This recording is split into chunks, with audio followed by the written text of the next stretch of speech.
يوسف أيها الصديق أفتنا في 7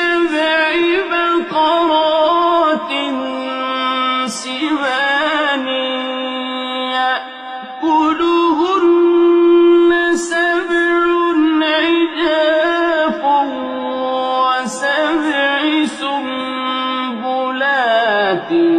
خضر